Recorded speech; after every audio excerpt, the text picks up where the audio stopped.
आज जितना भी श्रद्धालु यहाँ पर दूर दराज से आता है, चाहे वो मुंबई से आता है, दिल्ली से आता है, चंडीगढ़ से आता है, पंजाब से आता है, हरियाणा से आता है, वो भारत का किसी भी कोने से आता है, और आने के बाद उसके मन में एक ही सवाल होता है कि मैं जब भी कुरुक्षेत्र की भूमि पर जाऊंगा और फिर उधर में जाके ये सवाल करूंगा। प्रभु जी, उनका सवाल होता है सीधा साधा सा कि हमें वो लाल मिट्टी तो बताइए कि किधर है, क्योंकि उस समय में जय जय श्री राधे श्याम। आज हम खड़े हैं कुरुक्षेत्र की परम पावन भूमि पे, और हम उसी स्थल पे आज खड़े हैं जहाँ पे भगवान श्री कृष्ण ने अर्जुन को गीता का उपदेश दिया था।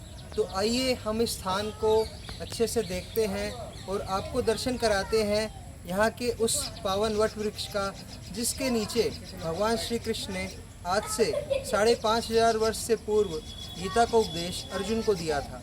तो हमारे साथ यहीं कुरुक्षेत्र के एक मूल निवासी भी साथ में ज्वाइन किए हुए हैं, जिनका नाम गोगा सिंह है। और भैया, आप हमें यहाँ के बारे में थोड़ा बताइए, इस स्थान के बारे में। कुरुक्षेत्र वैसे तो पूरा ही विस्तृत क्षेत्र है जहाँ पे महाभारत का युद्ध हुआ होगा, और मूल जो स्थान है जहाँ पे गीता सुनाई गई, जो सेंटर पॉइंट है, उसको यही पॉइंट माना जाता है।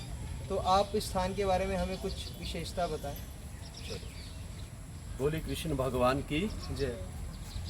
तो मेरा नाम गोगा सिंह है, और आज हम उस पवित्र भूमि पर खड़े हैं कि जहाँ पर भगवान कृष्ण जी ने अर्जुन को गीता सुनाया था जी।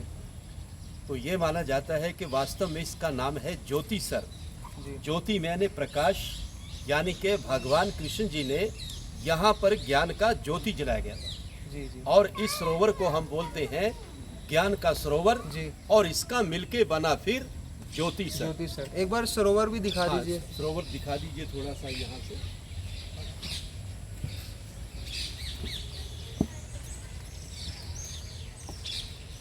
तो ये सरोवर है यहाँ और पे। सर थोड़ा सा कैमरा वहाँ पे घुमाइए आप। ये सामने हम देख रहे हैं आदि गुरु शंकराचार्य मंदिर। सीधा मंदिर पे इसको वहाँ पे वो है ना, जहाँ पे लिखा लाल हुआ है, वाला। आदि गुरु शंकराचार्य। ये आदि गुरु शंकराचार्य जी बताते हैं कि 1200 साल पहले जब उन्होंने पूरे भारत को घूमा, वो घूमते हुए यहाँ पर भी आए और उन्होंने बैठकर यहाँ पर पूरा मेडिटेशन किया, ध्यान किया, महसूस किया इस बात को, और फिर उन्होंने कह दिया कि भगवान जो कृष्ण ने गीता गाई थी वो ठीक इसी जगह पर ही गाई गई। जी। आदि शंकराचार्य भगवान तो साक्षात शिव जी का ही अवतार माने जाते हैं, स्वीकार किए जाते हैं। हाँ जी, हाँ। और इतने बड़े आचार्य हैं जिन्होंने सनातन धर्म को पुनः जागृत वो किया। यहाँ पर आए, उन्होंने पूरा मेडिटेशन किया, ध्यान किया, और फिर उन्होंने कह दिया अपनी कि समाधि अवस्था में हाँ जी, उन्होंने भगवान कृष्ण जी ने जो गीता सुनाई थी वो ठीक इसी जगह पर ही सुनाई थी। उसका उन्होंने प्रत्यक्ष अनुभव किया। जी। आज से 5,500 वर्ष जो कि महाभारत का युद्ध लड़ा गया था, ये पूरा ही 48 कोस का भूमि है। जी। यानी कि 156 किलोमीटर में महाभारत का युद्ध लड़ा गया। पता थे जो कि 18 दिन तक चला। जी। 18 अध्याय गीता के हैं और 700 श्लोक है प्रभु जी उसके अंदर। आज जितना भी श्रद्धालु यहाँ पर दूर दराज से आता है, चाहे वो मुंबई से आता है, दिल्ली से आता है, चंडीगढ़ से आता है, पंजाब से आता है, हरियाणा से आता है, वो भारत का किसी भी कोने से आता है, और आने के बाद उसके मन में एक ही सवाल होता है कि मैं जब भी कुरुक्षेत्र की भूमि पर जाऊंगा और फिर उधर में जाके ये सवाल करूंगा।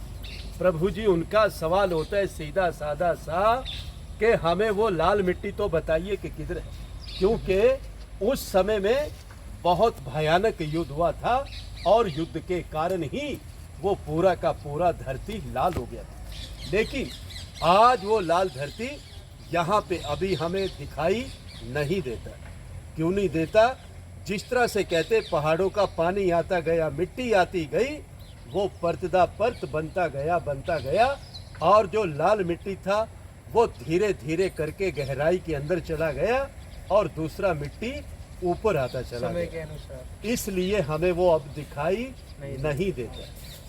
तो यहाँ पे जो हमें भगवान का विराट स्वरूप देखने को भगवान कृष्ण जी ने फिर इस जगह से कह दिया, अर्जुन अगर तू नहीं मारेगा तो मारे ये सब जाएंगे, इसलिए उठो और युद्ध का तैयारी करो। कहते कि फिर इसी जगह से युद्ध का शुरुआत हुआ और इसी जगह से विराट रूप के अर्जुन को दर्शन भी हुए। भगवान कृष्ण जी ने जब उनको दिव्य दृष्टि देकर अर्जुन को पूरे का पूरा ही ब्रह्मांड दिखा दिया था कि अर्जुन अब तू पूरा ब्रह्मांड देख सकता है, मैंने तेरे को दिव्य दृष्टि दे दिया। कहते कि फिर इसी जगह पे आके अर्जुन का जो मोह था वो पूरी तरह से भंग हो चुका था। इसी जगह से युद्ध का शुरुआत हुआ और अंत में आके युद्ध यहाँ समाप्त हो गया। तो अभी हम पेड़ भी दिखाएंगे सर आप जी। हमारे जो भारत के मूल जगत गुरु माने जाते हैं, जी जी जगत गुरु जो है वह है माधवाचार्य जी। आपने नाम सुना होगा। तो माधवाचार्य जी को हनुमान जी एवं भीम जी का अवतार स्वीकार किया गया है। एक बार ऐसी कथा सुनने में आती है कि यही कुरुक्षेत्र की भूमि में अपने कुछ शिष्यों के साथ वो रमन कर रहे थे और उन्होंने क्या देखा कि एक स्थान पे उन्होंने अपने शिष्यों से कहा कि यहाँ पे खुदाई कीजिए। तो खुदाई करने पे उनको गदा प्राप्त हुआ। तो उन्होंने बताया कि पूर्व जन्म में मैं जब भीम था तो उसी काल का ये गदा है। तो आज भी कुरुक्षेत्र में वह सब इतिहास विद्यमान है, लेकिन किसी अनुभवी को भगवान चाहते हैं कि इसको अनुभव हो, उसको अनुभव होता भी है। बिल्कुल होता है सर जी। जो इस भूमि पर आते हैं और बहुत सारे ऐसे भी श्रद्धालु यहाँ पर आते हैं जो यहाँ बैठकर मेडिटेशन भी करते हैं जी। तो जो मेडिटेशन करते हैं उनको ऐसा अनुभव होता है यहाँ से कि उनको इतनी एनर्जी मिलती है यहाँ से कि ये वही जानते हैं सर जी। तो अभी मैं पेड़ की बात कर रहा था, जिस पेड़ के बारे में बताना चाहता हूँ कि भगवान कृष्ण जी ने इसी पेड़ के नीचे अर्जुन को गीता सुनाया और गीता सुनाते समय ये पेड़ भी यानी कि अमर हो गया। तभी इस पेड़ का नाम पड़ा अक्षयवट। अक्षय मैंने जिसका क्षय ना हो, जो खत्म ना हो, हमेशा हमेशा के लिए जो जिंदा रहता है, अमर रहता है, उसको हम अक्षयवट बोलते हैं। तो सर बहुत सारे श्रद्धालु यहाँ पर आते हैं, पेड़ को नमस्कार करते हैं और जो उनकी मनोकामनाएं होती है वो यहाँ से पूर्ण किया जाता है। तो इसकी परिक्रमा भी की जाती है पेड़ का और उसमें एक मंत्र बोला जाता है, ओम नमो भगवते वासुदेवाय, या हम प्रभु जी कृष्णा कृष्णा भी बोल सकते हैं।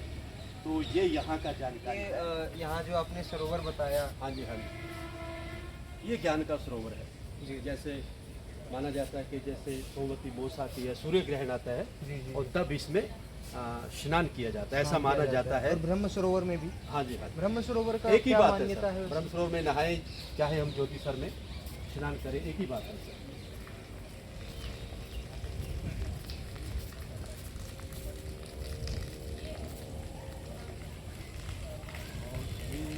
आदि गुरु शंकराचार्य हैं सामने शिवलिंग भी है।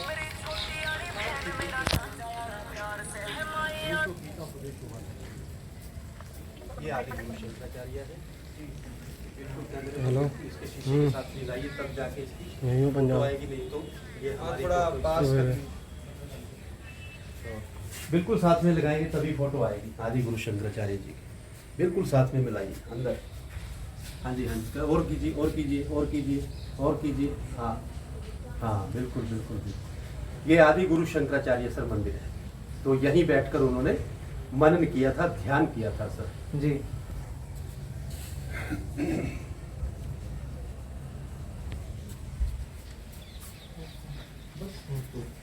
खास बात ये है। और ये वही वृक्ष है जिसके नीचे भगवान श्री कृष्ण ने अर्जुन को गीता का उपदेश दिया। हाँ जी हाँ जी। इसको थोड़ा पास से दिखा दीजिए आप। ये सर पहले पूरा का पूरा यहाँ पे पक्का किया गया था इसको। जो आप चबूतरा देख रहे हैं ये पूरा संगमरमर लगा हुआ था। इसको उखाड़ने के बाद ये जो शाखाएं देख रहे हैं सर, इसकी जड़ें देख रहे हैं जो ऊपर से नीचे आई है ये, तो ये जड़ें नीचे लग चुकी हैं, यानी कि जो इसकी उम्र है वो और बढ़ चुकी है। हाँ जी, तो ये दोबारा से जिंदा हो गया सर। तो इसको बड़ बोलते हैं। बड़ मैंने दुनिया के जितने भी पेड़ हैं उन पेड़ों में से ये बड़ा सारे पेड़, इनकी यानी कि हजारों साल तक उम्र होती है सर पेड़ की। इसीलिए इसको बड़ बोला जाता है। बड़ मैंने बड़ा, वट भी बोला जाता है। हाँ हाँ जी।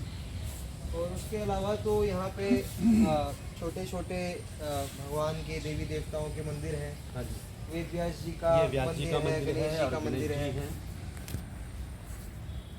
और यहाँ पे आगे जो है एक नए म्यूजियम की भी कंस्ट्रक्शन हो रही है, हाँ जी, हाँ जी। ताकि लोग समझ पाए बिल्कुल। यहाँ के हाँ, उसके सारे- बारे में भी थोड़ा बता दीजिए। ये सर 5-6 म्यूजियम है जो अभी तैयार हो रहे हैं, जी तो आने वाले समय में बहुत इनको देखा करेंगे सर अंदर से। जी जी जी जी।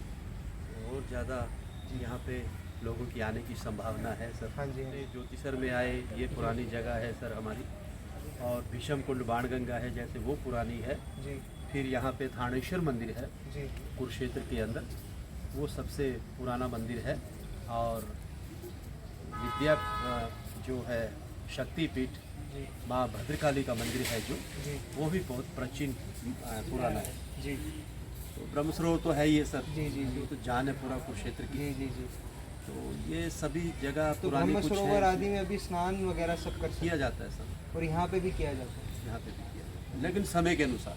जी जो कहते हैं ना कि समय समय पे उस चीज़ को हम दोहराएंगे तो उसका फायदा मिलता हाँ है। जी हाँ जी जैसे सोमवती मौस आती है, सूर्य ग्रहण का लगता है, तो तब उस समय में लोग यहाँ पर स्नान करते जी हैं। जी जी। तो ऐसा माना जाता है कि पूरा 13 गुना फल मिलता है उस समय में। अच्छा, तो इसी के साथ हम आज के इस यात्रा को पूरा करते हैं। हमें विश्वास है कि आपको बहुत अच्छा लगा होगा महाभारत के इस इम्पोर्टेंट प्लेस को देख करके, जहाँ भगवान श्री कृष्ण ने अर्जुन को गीता उपदेश दिया। वीडियो को एंड करते हुए मैं चाहूँगा कि आप वृक्ष को अच्छे से एक बार दिखा दीजिए सबको।